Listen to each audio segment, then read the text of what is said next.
we're here. Hey, this is Bo from BEAU'D Not Broken. We're here at the Eastman Fitness Center up in Centerville. There's Rob right there. He's going to be talking to us in a little while. Just kind of wanted to show you all his many accomplishments and probably some that still to come. But wanted to show you a little bit of his fitness area here. He does all kinds of stuff, and pretty neat area. And we're going to sit down in here and chat a little bit.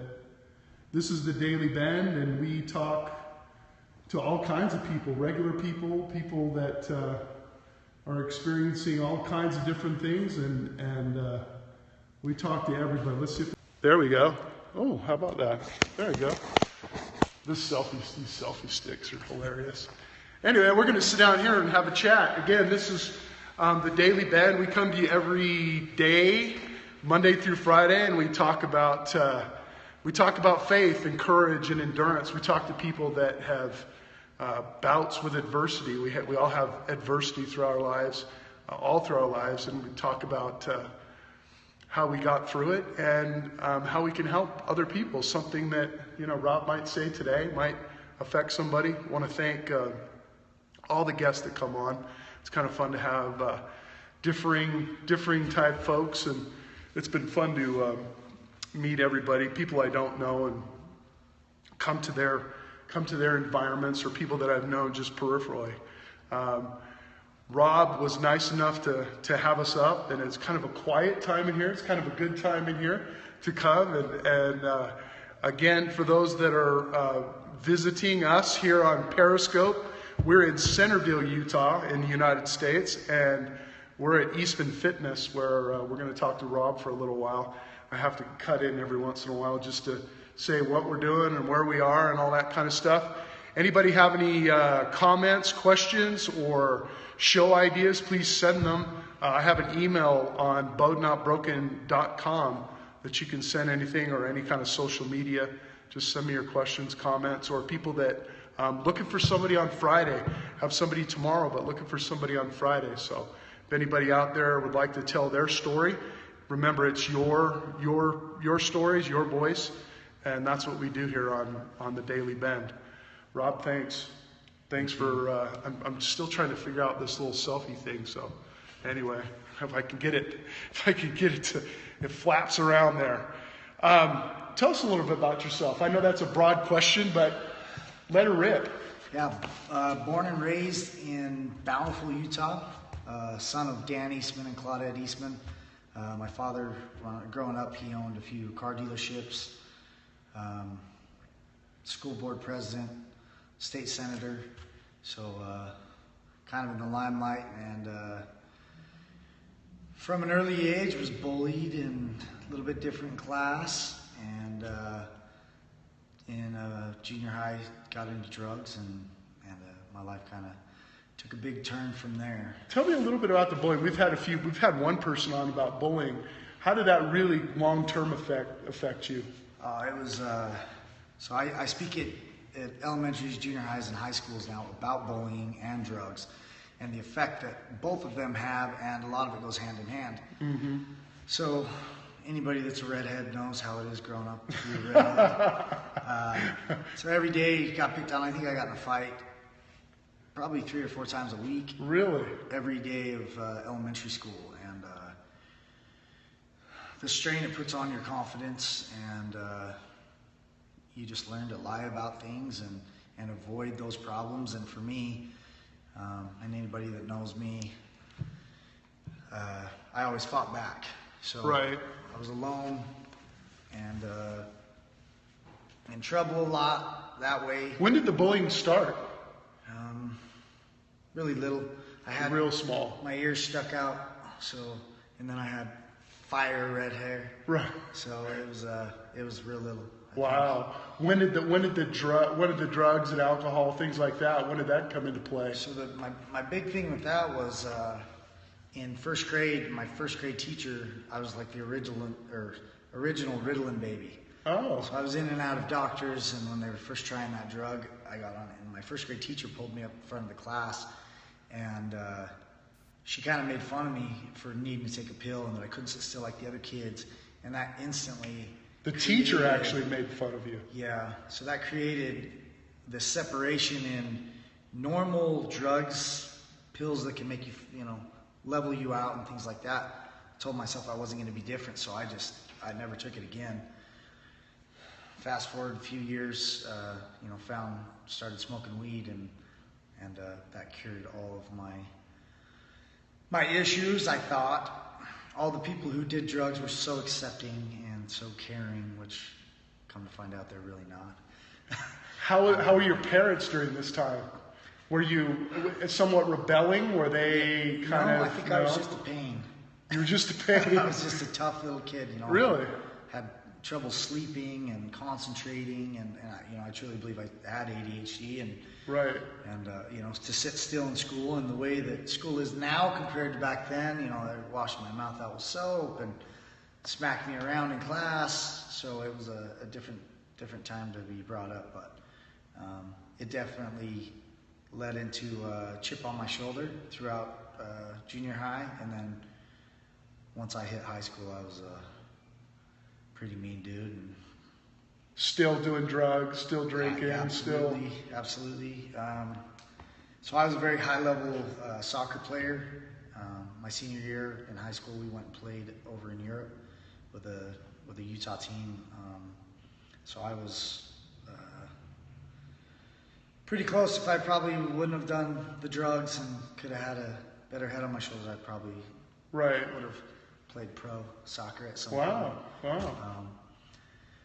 But like I said, my dad,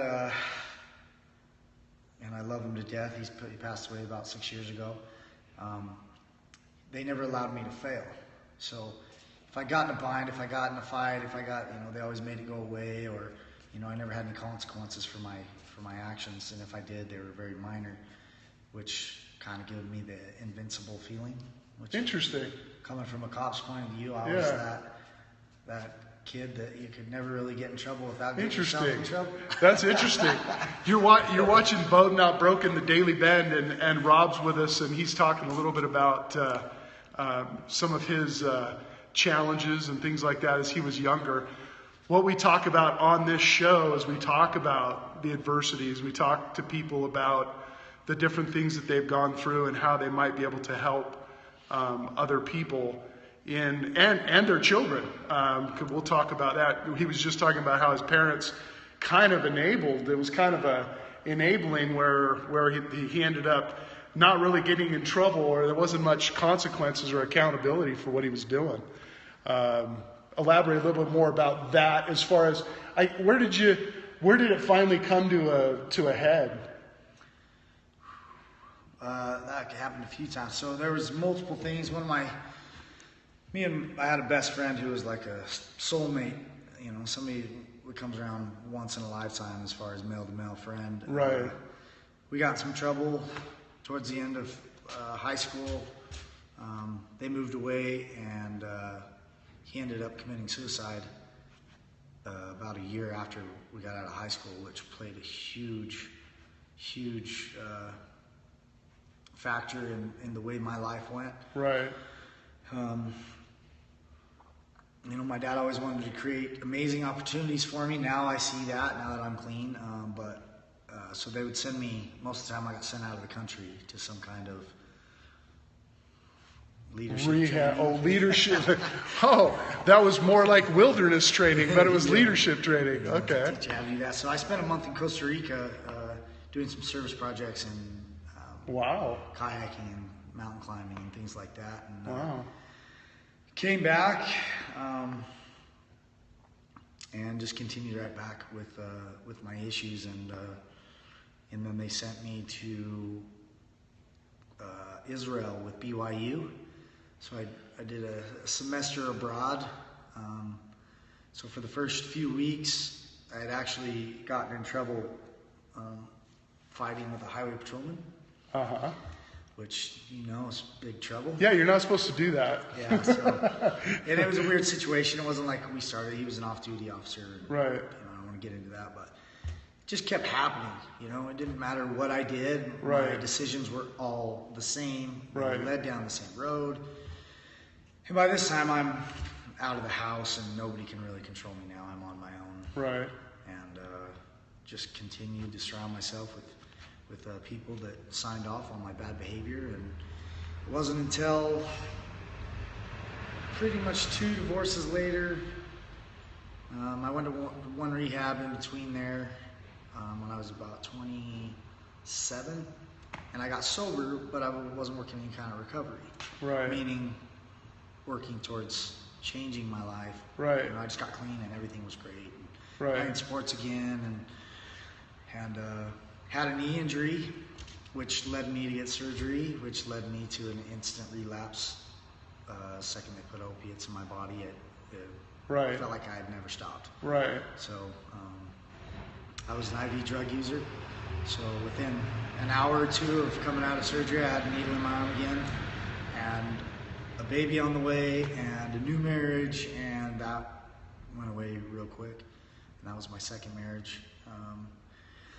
And then my daughter was born, and you would think, people always say, "Why you know, do it for your kids," and it made it worse, because one, I can't take care of myself. How am I going to take care of this beautiful little baby girl? Right.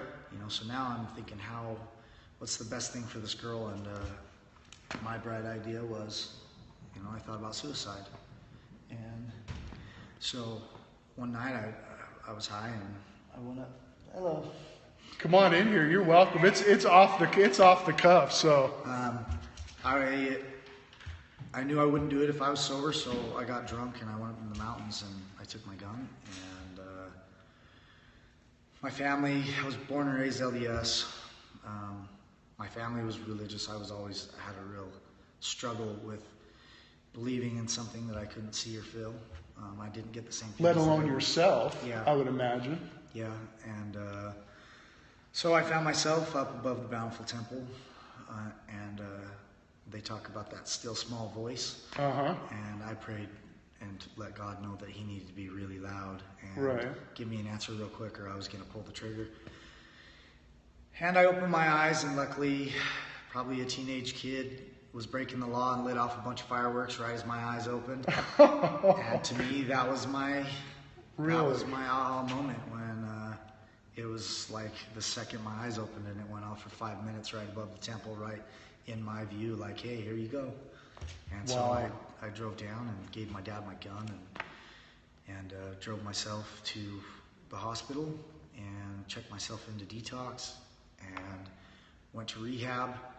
And this time they beat me up so bad in rehab, and they dug out all the infection I had, being lack of coping skills. Mental and physical. Yeah. And cleaning out my closet of all those take you to the grave things that will kill you. Right. I learned something they told us, that you're only as sick as your secrets. And that resonated with me. And How long ago was that? When did that? September 1st, 2009 is my sobriety birthday. Wow, yeah, I know you posted that on his page. Yeah, that's just awesome. Was it yesterday? 2 days ago, I celebrated 2,400 days clean and sober of any mood or mind-altering substance. Wow. So I was, people that knew me then are amazed. People that know me now can't believe that I was a drug addict. So it's bittersweet to have both sides. So you went through quite a few years of just in and out and trouble and the whole 17 thing. years of heavy drug and alcohol. And, you know, at the point, bipolar, anxiety, Right. insomnia, all of these things that, you know, we self-medicated. Sure. Which turned into... You're watching the Daily Bend with Rob Eastman, and pretty interesting stuff about how long it's been since he's, you know, indulged, I guess you could call it.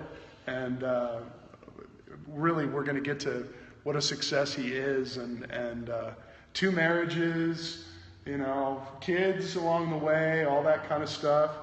We're in his gym, we're in his fitness center, and we're talking to him about the different challenges that he's had in his life. Go to parents. Go to parents. Could there have been anything your parents could have done to help you? You know, I think back in the early 90s, we didn't, and being in the county I live in the state that we live in, it's very LDS dominant, and we really didn't talk about it. You know, and addiction was not on the mainstream like it is now, and it was a swear word in households, and they're amazing people, you know, and they did what was best for me. My dad came from a father who was a truck driver and had nothing to being a very successful man and wanted us to have every opportunity, and I think he mistaken opportunity for the tough love of which I try and teach my children now. And I've spoken and forgiven, and they've done the same with me. Wow. But yeah, enabling. We have a saying now too that you can love your kids to death, which means if they're not doing what you want them to do in the house, you need to kick them out. If they're bringing drugs or putting people in harm, you need to let them do that on their own and not bring the other people in the household around. So I'll get to that story where, so I lost my house and I was heavily on drugs. This is before I was going to kill myself, but my parents finally came to me and they wrote my obituary, handed it to me, and then they said, "We love you, get out." And that was when I got help, because I had no more soft landings. I had no more safety net. I had burnt every single bridge possible, and thank God they did. What was it? What gave you the courage to kind of finally find that way to, you know, what was it? One thing? Was it that? Was it? It was my daughter. You know, the praying. It was my daughter. You know, they taught me to do a pros and cons list of, you know, is it going to work or is it not going to work? And I couldn't find a single reason to live. Right. And she just kept popping into my head. And my dad, his mom committed suicide, and I knew the toll that it had on him, even as a grown man. And I didn't want to do that to my daughter. So people say you can't get sober for anybody else, but I did. And it worked for a long time. Right. No, we've met a few people that have done that for others. I mean, you know, they've really stepped it up for other, you know, their sons, daughters, or parents, or whomever, their wife, whatever it might be, you know. Yeah. And then, so after I got sober, I lost everything financially, and my father passed away at 9 months sober. So it was sink or swim, and I chose to swim and surround myself with winners, with men who had what I wanted in relationships. They talk about getting a sponsor in the AAA or things like that. Right. It quickly became, once I gave up in the sense of knowing that I was out of control with substance abuse, I surrounded myself with men and women who loved me and could be honest with me and tell me what I needed to hear, not what I wanted to hear. Right. And went back to school because I couldn't afford a therapist, so I only took psychology class and learned more about my disease, about bipolar, and found a great psychiatrist, and worked my way into understanding my disease and building coping skills. And I found a trainer who took me under his wing and showed me how much fitness has nothing to do with the way you look, but the way you feel. And that sparked my passion. And that 6 years from that day, now I'm sitting in my own, probably only thing that I've ever earned myself, you know, my blood, sweat, and tears in here. I don't think I've ever heard it actually said that way, but yeah, it's true. That really is how you feel, you know. It's a stress relief. It's an easy way to humble yourself. All those medals you saw on the wall in there, and the cage fighting and boxing and ultra marathons and obstacle racing, it's not because I love running 35 miles in the mountains. Right. It's because at mile 20, I have a spiritual experience, and that is, what am I made of when I have 15 miles to get off this damn mountain? Right.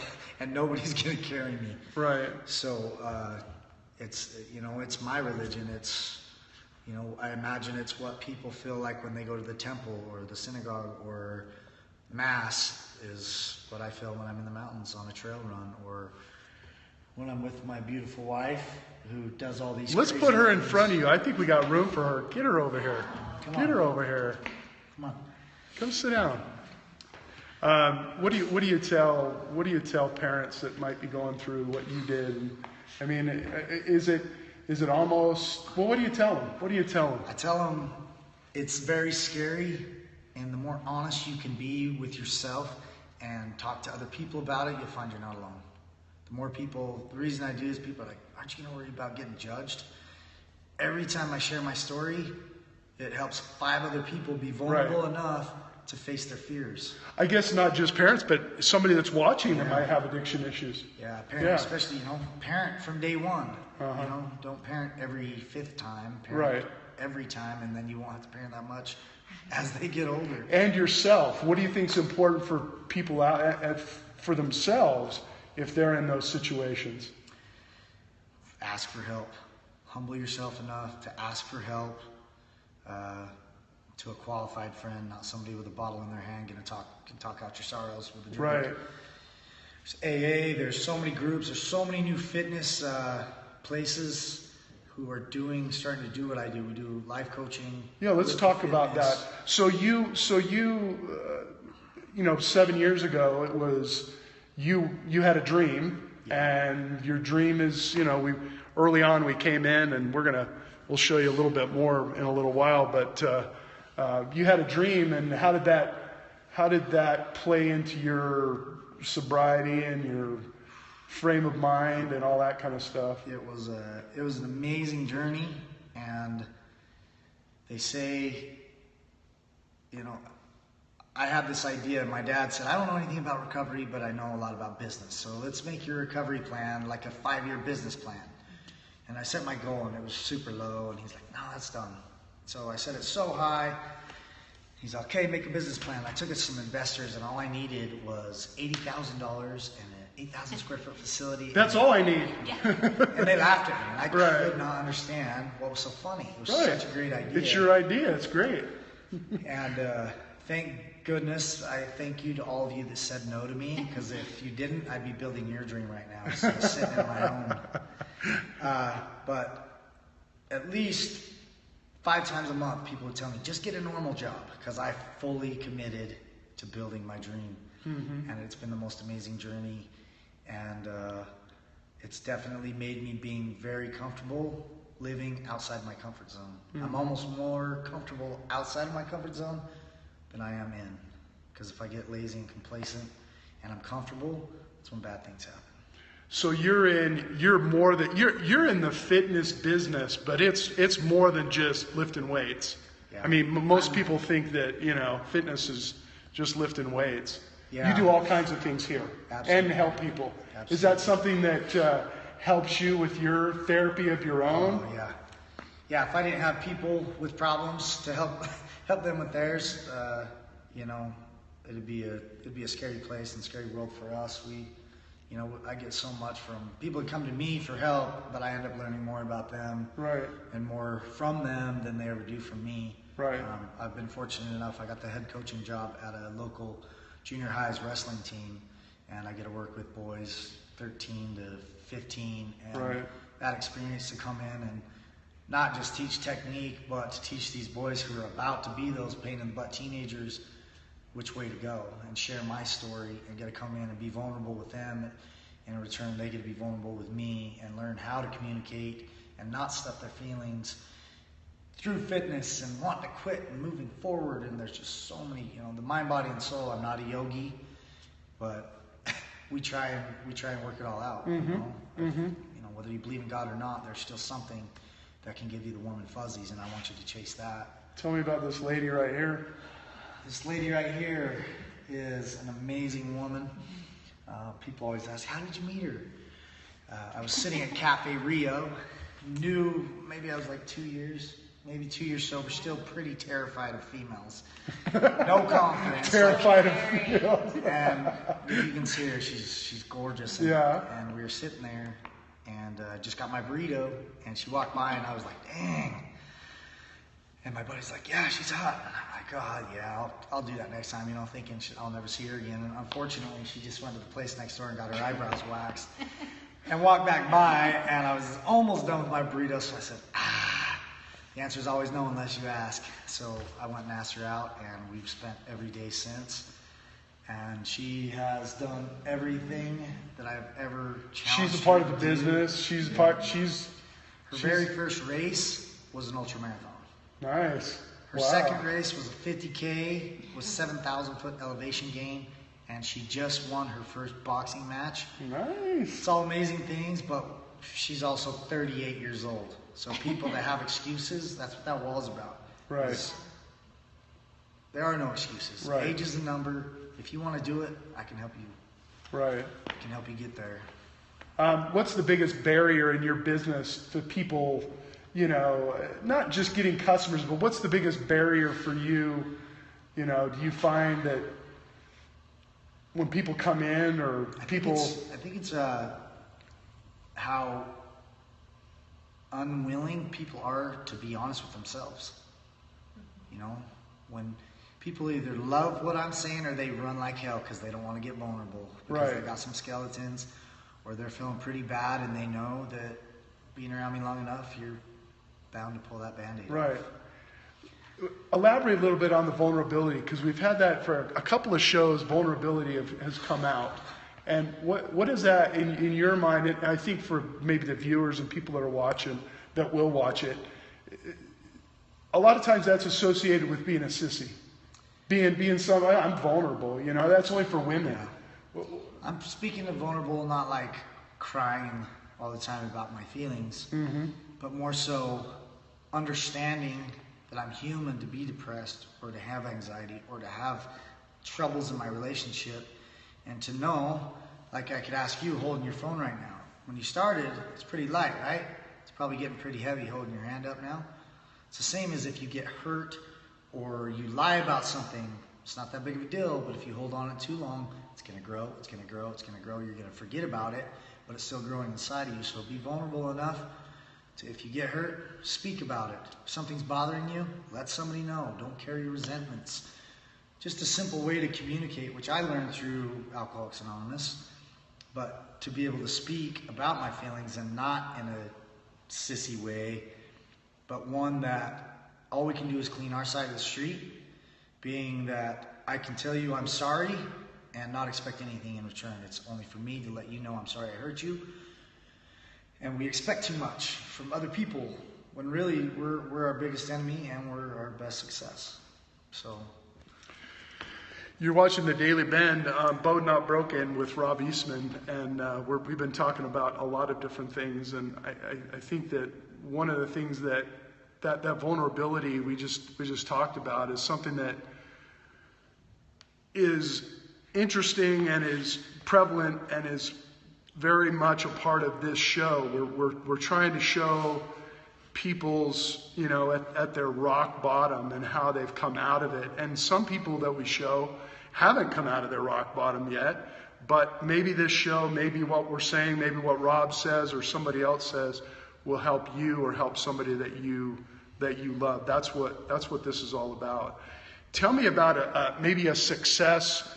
Tell me about a success in coaching. Maybe just a glorious success that really comes to mind, or, you know, or a couple. You probably had a lot. If you're a coach, I mean, I know I have many, but you know, there's some that come to mind more than others, or one that comes to mind. yeah, one that's, well, a quick and easy one, I'll get to another one after, is I had the opportunity to coach my little girls' soccer team and teach them, and they went undefeated last season, which was really cool. But one person in particular is a fighter I met my second fight. My third fight. It was his debut, and found out he was in recovery. So I was like, man, he needs my program. I need to talk to him because, one, for us, relapse, if we get hurt and we have to take pills, that could be relapse. If you're not in a good place, and you know, all my doctors know I've blacklisted myself. I'm an opiate drug user. Don't give me anything.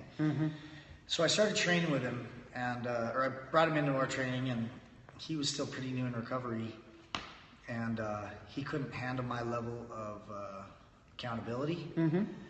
And so I kept touch with him here and there, and he fought, I think, one more time, and we talked again, and he had grown up in the recovery world. So we started training together, and over the past 2 years, pretty much the past 2 years, he's gone undefeated, and we just picked up our second belt. Wow. The Utah 145 Ambi champ, Ruthless Randy Burton. And to share that with somebody who is also in recovery, who's young, he's 25 years old. Oh, wow, okay. Coming from, homeless for a minute to right. where he's at now, and the example that he puts onto people shows them, we always say, what's your excuse? He came from here, and now he's here, and no matter what it is, people are always like, Eastman Fitness doesn't know anything about fighting. What are they doing? And it's like, because we don't work on fighting. We work on ourselves. We enter that cage, mind, body, and soul, 100%. We're not scared. We're ready. The jiu-jitsu and the kickboxing, that comes with time. But when you're in there and you're prepared, and from the depths of hell of which we've been, there ain't nobody bad enough. Is it like to take that from us. Is it like the the proverbial the latest Rocky film? You're your worst enemy type of thing, and if you can beat that guy, you can beat anybody, kind of thing. There's a few rounds in our first belt defense, or not defense, the first belt fight. He looked at me, and it was the third round, and we both forgot that title fights are 5 rounds, so we didn't prepare for it. I'm like, Randy, you remember when you were panhandling on the street and you were jonesing? This ain't as bad as that, is it? He said, nope, coach. And he stood up there and went and dominated the next 2 rounds. Oh, that's awesome. We dig deep of our life experience. We've had such lows that everyday life when we're sober, it doesn't even touch it. Right. So the skills we teach in here, we call it suffer safely. I'm going to poke at your vulnerability, and I'm going to make you suffer a little bit, and when you want to quit, I'm not going to let you. Right. So on a Thursday, when your boss comes in screaming and yelling, you're like, Rob's better than that on a Wednesday. Yeah. We have you prepared for life, for fitness, for chasing your kids, for being a better dad, grandfather, what mother. Right. We're, it's just, the more we face our demons, the smaller they get, and I look forward to jumping on other people's demons with them, tying them up and hanging them out to dry. Nice. Tell me the breadth of what you do. So people out there, if you're in we're in Davis County, we're in Centerville.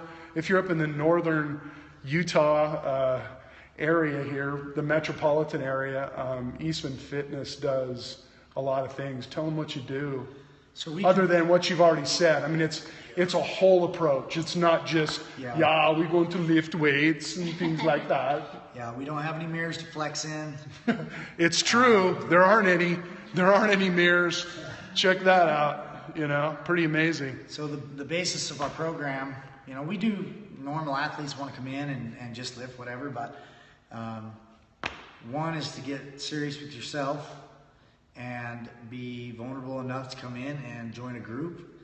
We keep it small, but we consider ourselves an adventure gym and a lifestyles gym, meaning if you have a bucket list that you've always wanted to do but you don't know how to do it, I'll help you train for it, or we'll actually do it with you.